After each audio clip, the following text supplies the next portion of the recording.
Hey guys, so Stila recently launched a new foundation, and I'm always curious to try new foundations to see if they will replace some of my favorites. My favorites lately have been the Believe Beauty Foundation and the Catrice HD Liquid Coverage Foundation. Those have been my go-tos lately. So Stila launched this one. It is the Hide and Chic Fluid Foundation. So if you guys would like to hear the claim, see it in action, and a wear test of this foundation, then just keep watching.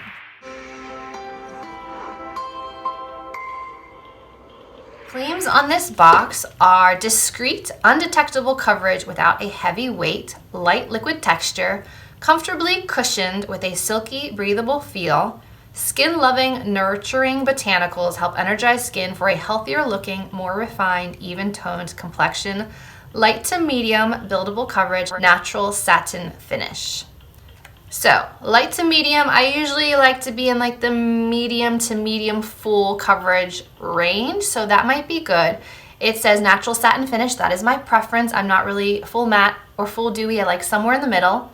And it says skin loving for a more refined, even toned complexion. So these are all things that sound like I would like them.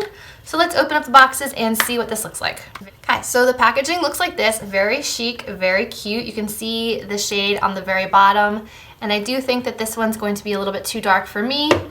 So let's see what Fair 2 looks like. Yeah, I think Fair 2 will probably be my shade. This is really cute. So let's see, all right, it has a pop-off lid and a pump, which is excellent. I don't like those ones with the spatulas that you have to like scrape onto your face, not a fan. I have a sponge and brush handy, so we will try both.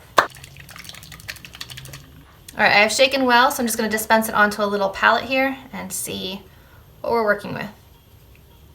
It's a pretty runny consistency.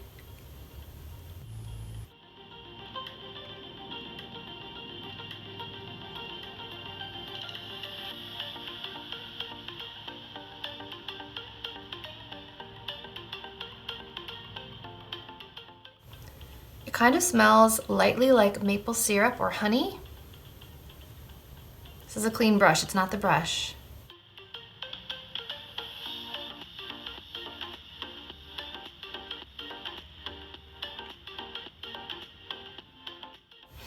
Okay, so here is one side with the brush. It is a very, very light coverage like it mentioned on the box. So let me try to add a second layer, but right now you're kind of seeing everything. It is slightly evening out the complexion, but not really giving me much coverage at all.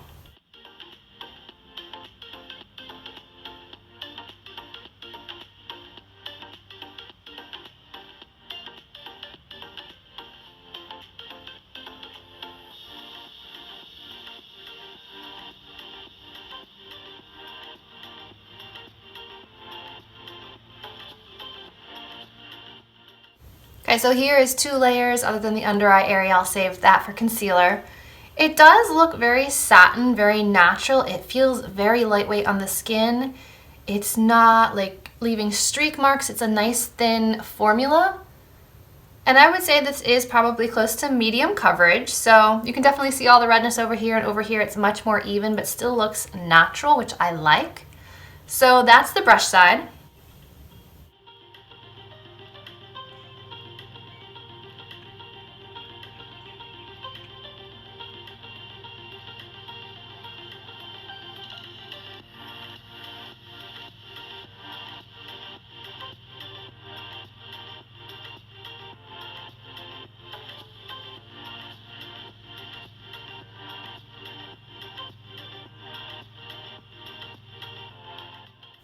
Okay, this is 1 layer with the sponge, and I'm getting way better coverage on this side with a sponge than with 2 coats or 2 layers of foundation with the brush. So if you want better coverage, use a beauty sponge. This is the Maybelline Face Studio one. It's one of my favorites just because it has so many sides and angles. So I think that looks really nice with one layer. I'm very pleased with that. It was a lot faster with the sponge, so my vote is going to be use a sponge with this foundation. Let me add a little concealer, and then I'll be back to show you what it looks like before I add powder and products on top. Okay, so I went ahead and applied a little bit of the Milani Conceal and Perfect Longwear Concealer, which I really like. And this is what my complexion looks like before I add any powders. So it's not gathering in my smile lines. It's not really caking up on the sides of my nose. I tried to only apply concealer here and around the nose just to conceal a redness, but I left the forehead just the foundation, the cheeks just the foundation, the chin just the foundation, and I just covered up that little spot there.